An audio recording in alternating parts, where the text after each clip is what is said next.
أعوذ بالله من الشيطان الرجيم. بسم الله الرحمن الرحيم.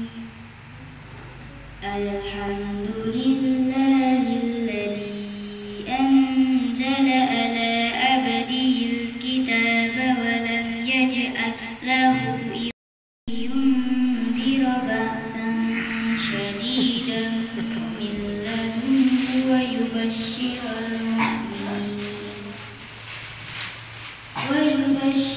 المؤمنين الذين يعملون الصالحات أن لهم أجرا حسنا ماكثين فيه أبدا وينذر الذين قالوا اتخذ الله ولدا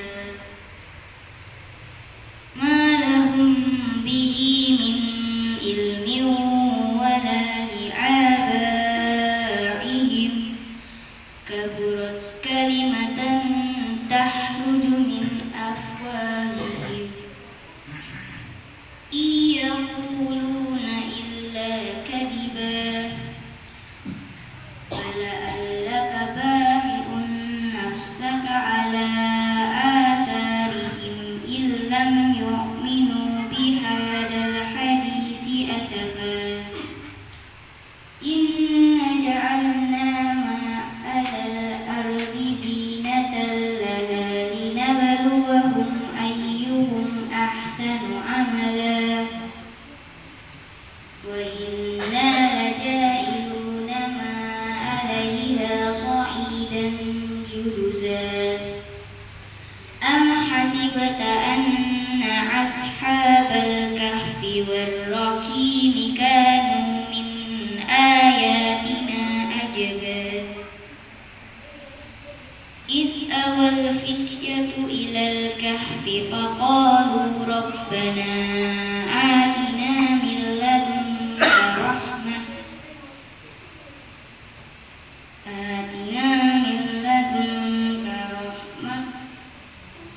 رحمة وهيئ لنا من أمرنا رشدا صدق الله العظيم.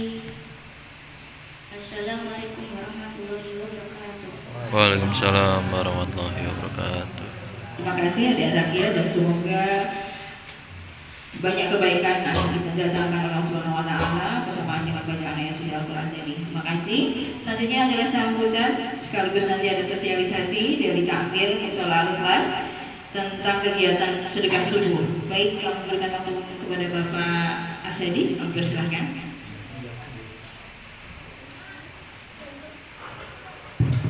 Bismillahirrahmanirrahim. Assalamualaikum warahmatullahi wabarakatuh. Waalaikumsalam.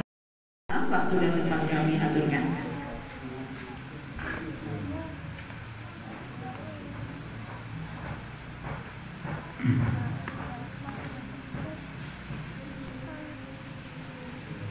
Bismillahirrahmanirrahim. Assalamualaikum warahmatullahi wabarakatuh. Waalaikumsalam warahmatullahi wabarakatuh. Bismillah, alhamdulillahilladzi asra bi'abdihi laylan minal masjidil haram aylan minal masjidil harami ilal masjidil aqsa alladzi barakna hawlahu linuriyahu min ayatina innahu huwas samiul basir. Qala Allah ta'ala fi kitabihil karim wa huwa asdaqul qailin alhamdulillahilladzi أنزل على عبده الكتاب ولم يجعل له عوجا قيما لينذر بأسا شديدا من لدنه ويبشر المؤمنين الذين يعملون الصالحات أن لهم أجرا حسنا ماكثين فيه أبدا صدق الله العظيم وصدق رسوله الكريم ونحن على ذلك من الشاهدين Walhamdulillahi Rabbil Alamin. Bapak Ibu hadirin jemaah yang dimuliakan Allah Subhanahu wa taala, setuju sehat Bu? Alhamdulillah. Bapak-bapak sehat kan? Alhamdulillah. Sing penting sehat, insya Allah ibadahnya nggak telat. Amin ya robbal Alamin. Anak-anak yang di luar sehat? Alhamdulillah. Alhamdulillahirabbil alamin. Bapak Ibu hadirin jamaah yang dimuliakan Allah Subhanahu wa taala, ingkang kawula hormati takmir mushola Al-Ikhlas Bapak Asyadi dan pengurus yang lain, serta Bapak Ibu dan anak-anakku sekalian yang dimuliakan Allah Subhanahu wa taala. Pertama dan yang paling utama tentu kita bersyukur kepada Allah dengan ucapan Alhamdulillah. Karena ucapan Alhamdulillah, syukur kita kepada Allah ini luar biasa. Yang pertama, kalau kita mau dan mampu mengucapkan Alhamdulillah, terima kasih kepada Allah, itu jaminannya la azidannakum, pasti kata Allah akan aku tambah nikmatnya. Amin Allahumma amin. Jadi kalau majelis kita atau apapun kita awali dengan Alhamdulillah, nikmat gak akan berkurang, tambah terus. Makanya baginda Rasulullah SAW dalam sebuah hadisnya, beliau mengatakan kullu amrin zibalin la yubda'u fihi bil hamdalah fahuwa aqdam. Segala apapun yang punya nilai baik yang tidak diawali dengan alhamdulillah, maka akan terputus pahala dan rahmat dari Allah Subhanahu wa ta'ala. Ibu-ibu, ngaji ini baik apa enggak? Ngaji, ibadah apapun, thalabul ilmi adalah perkara yang baik. Maka apapun kebaikan harus diawali dengan kalimat Alhamdulillah. Yang kedua, kalimat ringan ini, kalimat yang hanya beberapa kata kita ucapkan, terima kasih ya Allah, alhamdulillah ya Allah, itu ternyata luar biasa fadilah dan keutamaannya. Apa fadilah? Alladzi asra, yaitu zat yang memperjalankan bi abdihi hambanya. Artinya apa? Kalau Allah yang memperjalankan, maka tidak ada sesuatu yang tidak mungkin bagi Allah. Kalau Allah yang memperjalankan, tidak ada yang mustahil bagi Allah. Ini gambarannya mungkin bagi anak-anak bisa digambarkan. Misalnya anak-anak itu lihat semut. Tahu semut? Tahu semut? Semut ketika masuk di kantong baju kita misalnya. Kemudian baju kita bawa, kita pergi ke Jakarta. Kemudian semut itu ternyata keluar dari kantong kita. Keluar dari kantong kita, kemudian masuk lagi dan kita balik lagi ke Semarang. Setelah balik lagi ke Semarang, semutnya keluar cerita sama temennya. Baik semut, aku tadi barusan ke Jakarta. Di Jakarta gedungnya tinggi-tinggi, ada macam-macam luar biasa, sangat ramai dan lain sebagainya. Kira-kira kalau ada semut cerita kepada temannya habis dari Jakarta, semutnya percaya atau enggak? Enggak percaya. Karena apa? Semut itu jalannya pelan sekali. Bagaimana mungkin semut Semarang bisa pergi ke Jakarta? Tapi karena semut ini diperjalankan oleh yang seorang ini kemudian pergi Jakarta balik lagi semutnya cerita. Itu tidak ada hal yang mustahil bagi semut. Karena apa? Yang memperjalankan bukan semut, tapi yang memperjalankan adalah orang yang naik kendaraan kemudian balik lagi. Ini gambaran bahwa baginda Rasulullah Shallallahu Alaihi Wasallam melakukan perjalanan Isra bukan karena kemauan Nabi Muhammad Sallallahu Alaihi Wasallam, tapi karena kemauan dan diperjalankan oleh Allah Subhanahu wa Ta'ala. Makanya di dalam memahami peristiwa Isra Mi'raj jangan menggunakan logika akal pikiran kita, karena tidak mungkin kita bisa menjangkaunya.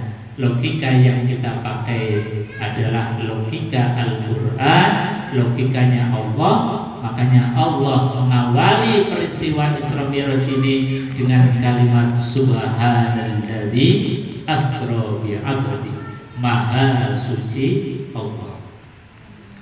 Bapak Ibu hadirin jemaah yang dimuliakan Allah Subhanahu wa Ta'ala. Kemudian dalam ayat ini Allah sampaikan, kalau di awal tadi Subhanalladzi dengan kalimat tasbih, artinya betul-betul Allah yang punya kehendak, Allah yang mengundang, bi'abdihi yang mengundang hambanya. Ini kalimat bi'abdihi juga termasuk kata kunci yang bisa kita pahami. Kenapa bi'abdihi?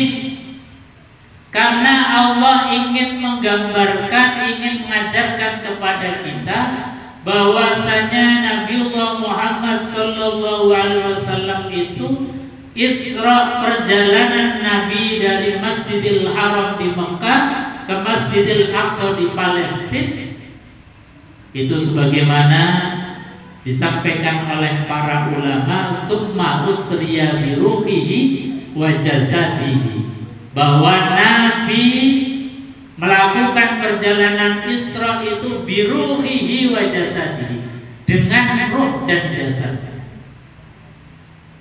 Ini makanya kemudian Allah sampaikan di abdi. Di makna abdun itu adalah Nabi dengan rohnya dan jasadnya. Karena kalau Nabi Isra hanya rohnya, hanya mimpi, itu enggak spektakuler, bukan lagi menjadi mukjizat. Karena siapa saja bisa melakukannya, siapa saja bisa mimpi. Mungkin kita tidur, tahu-tahu mimpi kita jalan-jalan di Jakarta, mimpi jalan-jalan ke Bali, mimpi jalan-jalan ke Mekah. Itu enggak hebat. Juga Allah sampaikan bahwasanya Nabi Shallallahu Alaihi Wasallam dalam melakukan peristiwa Isra bukan hanya jasadnya, jadi jasad sekaligus ruh. Ini yang dimaksud asra bi abdi, bahwa Nabi Shallallahu Alaihi Wasallam melakukan perjalanan Isra itu ya dengan jasadnya, ya dengan rohnya. Kalau hanya rohnya, ini namanya arwah gentayangan. Kalau hanya dengan jasadnya, itu namanya orang yang menjadi jenazah. Maka lengkap roh dan jasadnya. Maka jumhur ulama mengatakan bahwasanya Nabi Shallallahu Alaihi Wasallam betul-betul melakukan Isra dan Mi'raj ini dengan roh dan jasadnya. Makanya ini adalah peristiwa yang sangat spektakuler, peristiwa yang luar biasa. Bahkan di dalam kitab Kanzun Najah wa Surur ini sebuah keterangan mengatakan bahwa peristiwa malam Isra dan Mi'raj baginda Rasulullah SAW adalah peristiwa yang spektakuler, peristiwa yang luar biasa. Karena apa? Karena ini adalah peristiwa satu-satunya hanya Nabiullah Muhammad sallallahu alaihi wasallam yang pernah diperkenankan bertemu dengan Allah Subhanahu wa taala. Bapak Ibu hadirin jamaah yang dimuliakan Allah Subhanahu wa taala. Kalimat bi'abdi ini juga menjadi kunci bagi kita di dalam memahami peristiwa Isra. Maknanya apa Bapak Ibu? Nabi Muhammad sallallahu alaihi wasallam berjalan dari Mekah ke Palestina, bertemu kemudian dengan Allah Subhanahu wa taala di arsy-Nya. Itu Nabi Muhammad sallallahu alaihi wasallam tidak dengan status kenabiannya. Nabi Isra tidak dengan status kerasulannya. Nabi juga tidak membawa status sebagai kekasih Allah Subhanahu wa taala, tetapi yang dibawa oleh Allah adalah status kehambaan seorang hamba yang bertemu dengan Allah Subhanahu wa taala. Ini kemudian para ulama memberikan pelajaran kepada kita bahwa ketika kita melakukan ibadah sholat sebagai oleh-oleh perjalanan Isra dan Mi'raj, ketika kita sholat itu jangan membawa status sosial kita. Misalnya kita sebagai orang kaya, jangan merasa kaya ketika kita sedang sholat. Ketika kita sedang sholat, meskipun kita punya jabatan, jangan merasa jabatan kita itu masih melekat. Ketika kita sedang sholat, jangan merasa menjadi orang yang terkenal, karena di hadapan Allah Subhanahu wa taala itu sama. Makanya di dalam sholat itu baik pejabat, rakyat, orang kaya yang miskin itu sama di hadapan Allah. Siapa yang datang duluan, dia berhak untuk mendapatkan shaf yang paling awal. Jadi tidak ada bedanya. Itu menggambarkan bahwa ketika kita sedang tawajuh Mi'raj bertemu dengan Allah, itu harus dengan status kehambaan kita. Makanya kemudian di dalam sholat kita tunjukkan status kehambaan. Buktinya apa? Ketika kita memulai sholat itu, kita mulai dengan tangan kita angkat. Ini artinya apa? Kita sudah pasrah kepada Allah Subhanahu wa taala. Dengan mengangkat kedua tangan kita ucapkan kalimat takbir, Allahu Akbar. Maknanya apa? Bahwa ketika kita takbir betul-betul yang besar hanya Allah, kita itu tidak ada apa-apanya. Maka kalau kita maknai betul kalimat takbir ini, sebagaimana banyak para sahabat ketika mau sholat itu baru takbir saja itu enggak kuat kemudian semaput. Karena apa? Karena memahami dan betul-betul rasanya tidak ada apa-apanya di hadapan Allah. Kita ini betul-betul kecil, yang besar hanya Allah.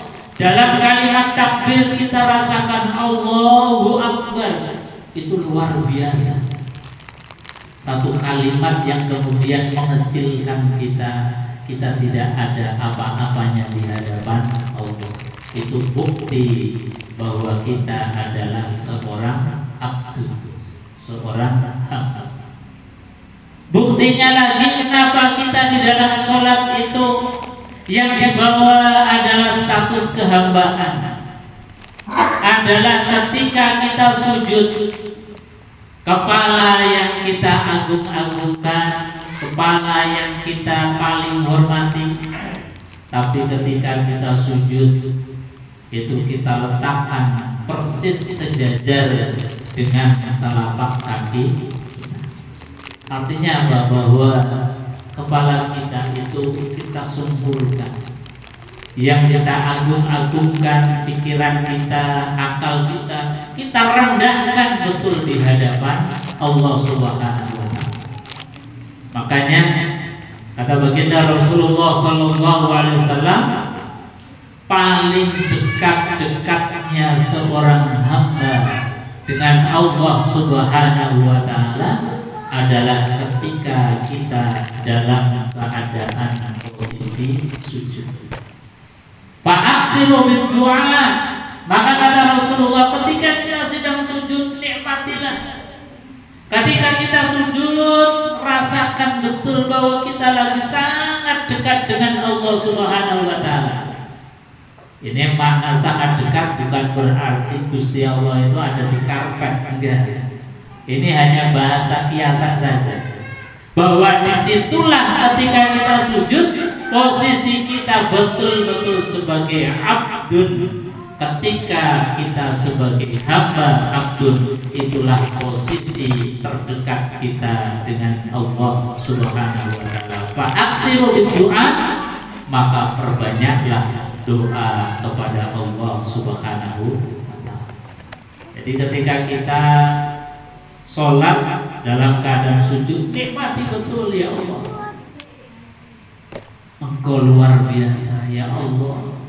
Sungguh luar biasa nikmat-Mu tidak terhingga ya Allah.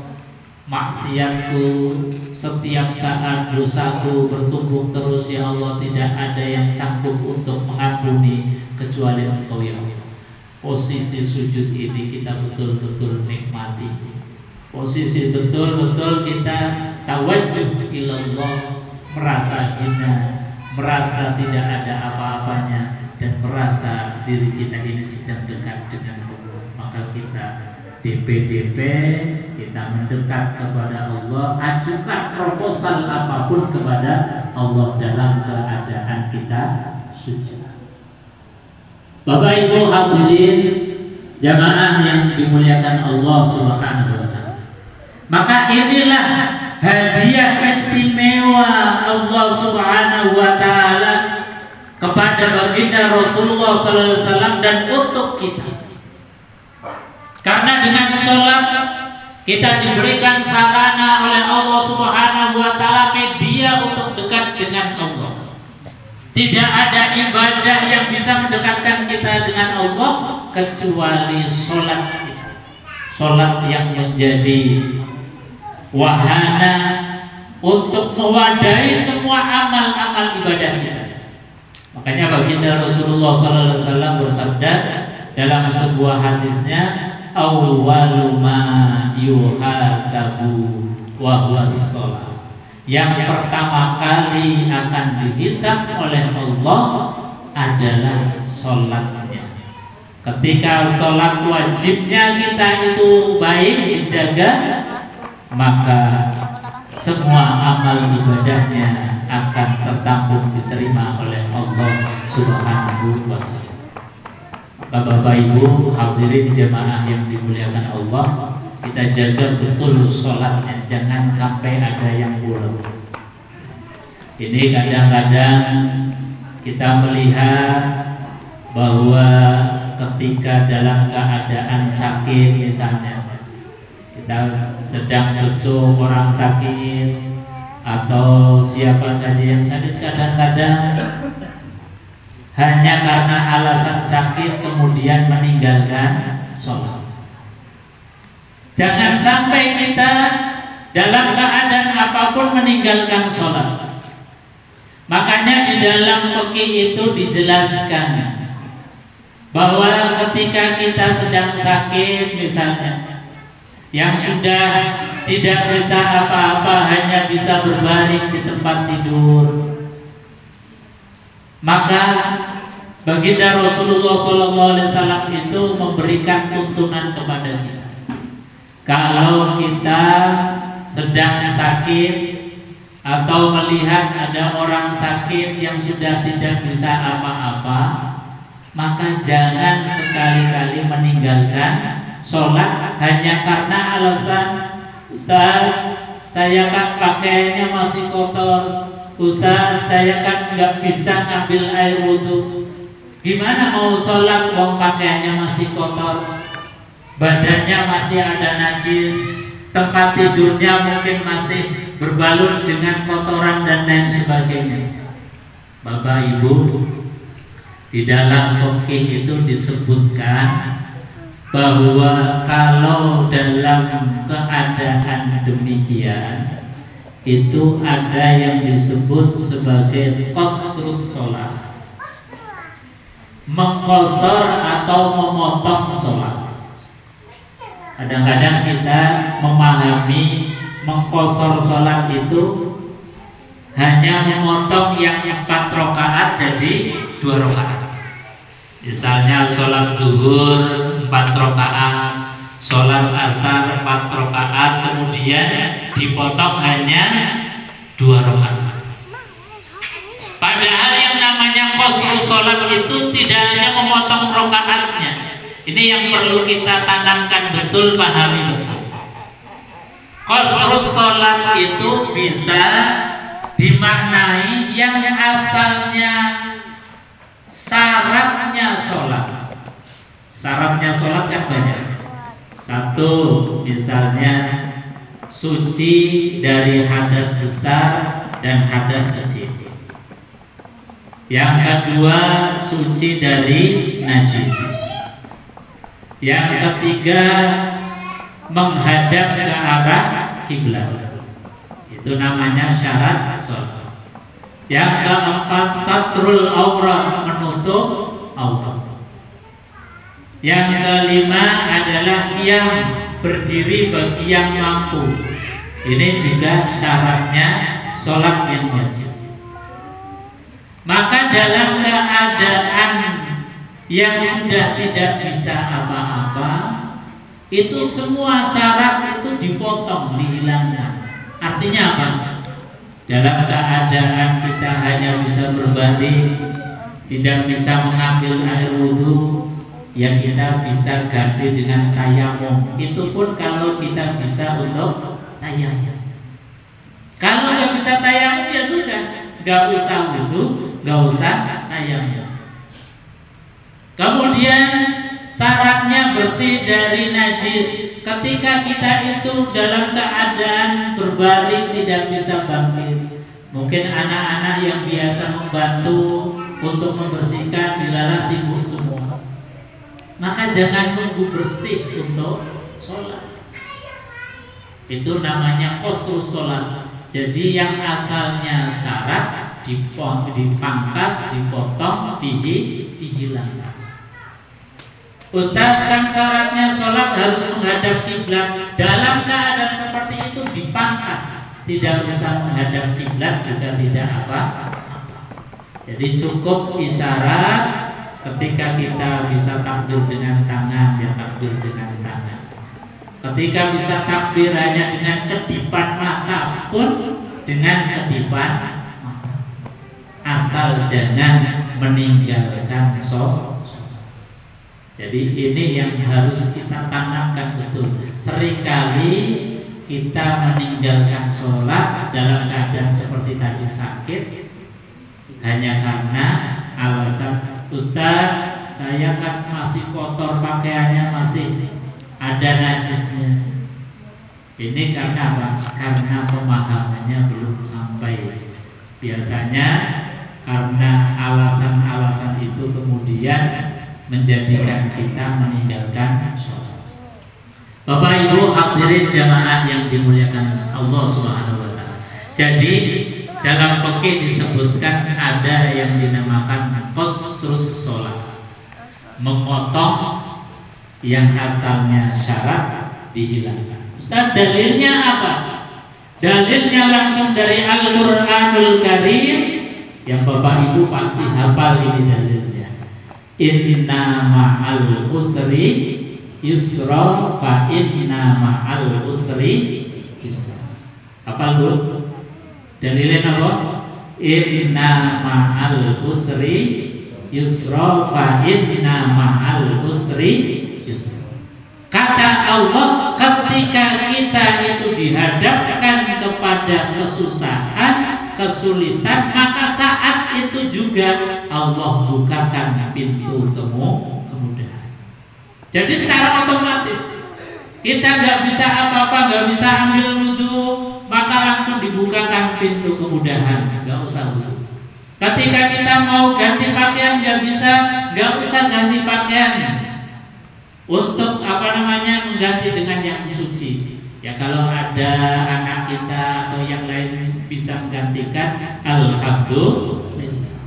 Tapi kalau kemudian nggak ada, jangan kemudian sampai meninggalkan sholat. Sekali lagi, jangan sampai meninggalkan sholat hanya alasan pakaiannya belum bersih, badannya masih ada najis, tempatnya masih ada najis.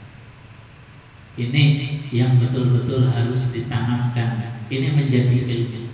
Karena seringkali kita melihat bahwa ini menjadi alasan. Bapak Ibu hadirin jamaah yang dimuliakan Allah. Jadi dalilnya sangat jelas, inna ma'al usri yusra fa inna ma'al usri yusra. Ketika ada kesusahan, ketika ada sesuatu yang memberatkan bagi kita, di saat itu Allah bukakan pintu kemudahan. Dalil yang lain, Allah katakan bahwasanya la yukallifullahu nafsan illa wus'aha. Allah tidak pernah memberatkan kepada kita kecuali sebatas kemampuan kita. Jadi enak. Allah itu zat yang maha rahman, maha rahim, yang kasih sayangnya itu luar biasa, yang syariatnya tidak ada yang berat sama sekali. Kita sholat bisa ambil wudhu, alhamdulillah. Nggak bisa, alhamdulillah.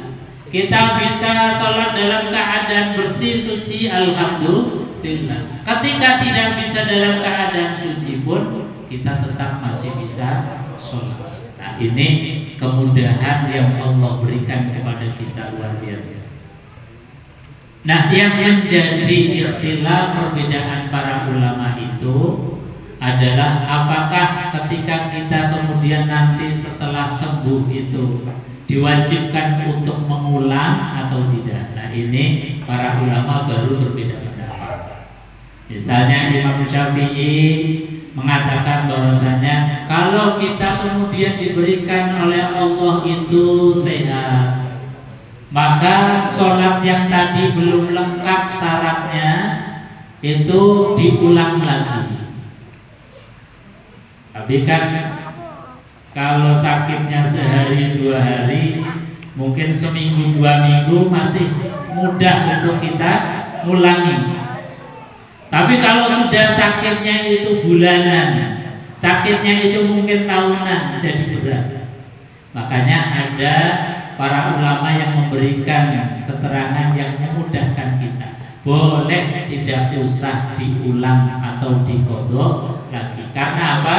Karena sholatnya kita yang dalam keadaan sakit itu sudah hadiah dari Allah Subhanahu wa ta'ala. Kira-kira milih yang mana, Bu? Milih yang suruh ulangi, mengqodho, atau cukup ini bagian dari rukhsah, hadiah dari Allah. Jadi panjenengan tinggal pilih. Jadi kalau sakitnya mungkin sehari 2 hari ya kita qodho nggak apa-apa lah, masih memungkinkan. Tapi kalau sudah sakitnya bulanan, mau mengqodho rasanya aras-araset, ambil pendapat yang memudahkan kita. Alhamdulillah. Yang penting jangan sampai kita meninggalkan sholat. Bapak Ibu hadirin jemaah yang dimuliakan Allah Subhanahu wa ta'ala. Kenapa kita tidak boleh meninggalkan sholat? Al-Imam Zaini Dahlan di dalam kitab beliau mengatakan bahwasanya min a'zamil masaib, termasuk orang yang terkena musibah yang paling dahsyat, orang yang terkena musibah terbesar. Jadi musibah terdahsyat, terbesar, beliau sampaikan atau diistilahkan min a'zamil masaib. Jadi musibah yang paling dahsyat. Kenapa? Karena musibah ini sifatnya laten.